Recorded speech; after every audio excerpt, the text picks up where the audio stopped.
पोलिसांनी जे मला उत्तर दिलं ते मी प्रेसमध्ये सांगितलेलं आहे. त्यामुळे मला वाटतं अशा पद्धतीने वक्तव्याचा विपर्यास करून त्याचं राजकारण करायचं आणि ह्या विषयाला घेऊन तिथे राजकीय वातावरण तिथे पेटवत ठेवायचं, अशी जे विरोधकांकडून प्रयत्न चालू आहेत ते दुर्दैवी आहेत. गृहराज्यमंत्री योगेश कदम यांनी केलेल्या वक्तव्यावरून राज्यभरामध्ये विविध स्तरावरून टीका होत आहे आणि या संदर्भात बोलण्यासाठी स्वतः योगीदादा आपल्यासोबत आहेत. दादा, काल तुमचं जे वक्तव्य झालं त्याच्यानंतर विरोधकांकडून टीका होते. मुख्यमंत्र्यांनी देखील मंत्र्यांनी बोलताना संवेदनशीलपणे बोलावं अशा सूचना केलेल्या आहेत. कसं बघता ह्या सगळ्या प्रकरणाकडे आणि तुम्ही नेमकं काय वक्तव्य केलं होतं? नाही बघा, मला 100% मान्य आहे की इश्यू हा सेन्सिटिव्ह आहे. परंतु काल मी जे प्रेसमध्ये वक्तव्य केलं त्याचा ज्या पद्धतीने विपर्यास केला जातोय हे दुर्दैवी आहे.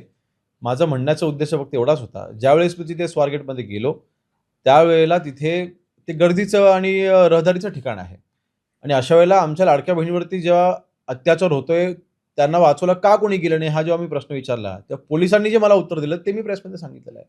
त्यामुळे मला वाटतं अशा पद्धतीने वक्तव्याचा विपर्यास करून त्याचं राजकारण करायचं आणि ह्या विषयाला घेऊन तिथे राजकीय वातावरण तिथे पेटवत ठेवायचं, अशी जे विरोधकांकडून प्रयत्न चालू आहेत ते दुर्दैवी आहेत.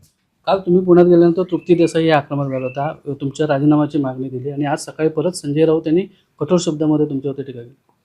हे या टीकेला मी काही उत्तर देत नाही. आम्ही आमच्या कामामधनं उत्तर देतो. आमच्या पोलीस विभागाने जे परिश्रम घेऊन आरोपीला पकडलेला आहे, आपण मला वाटतं त्याच्यावर देखील आपण बोललं पाहिजे. कालपर्यंत टीका होत होती, आरोपी पकडला जात नाही, पकडला जात नाही. आज पकडल्यानंतर कोणी काही बोलत नाही. पोलिसांनी ज्या पद्धतीने यंत्रणा लावून पहिल्या 24 तासामध्ये मी कालही म्हटलं होतं, जी गुप्तता पाळली गेली, पोलीस ज्या सतर्कतेने पोलिसांनी काम केलं, त्या सतर्कतेमुळे आज आरोपी पकडला गेलेला आहे. आणि म्हणून मला वाटतं त्यांचं देखील कौतुक झालं पाहिजे ना. जे काही आणि महाराष्ट्रामध्ये ज्या काही घटना महिलांच्या अत्याचाराच्या बाबतीमध्ये घडतायत, त्या बाबतीमध्ये आमची झिरो टॉलरन्स पॉलिसी आहे.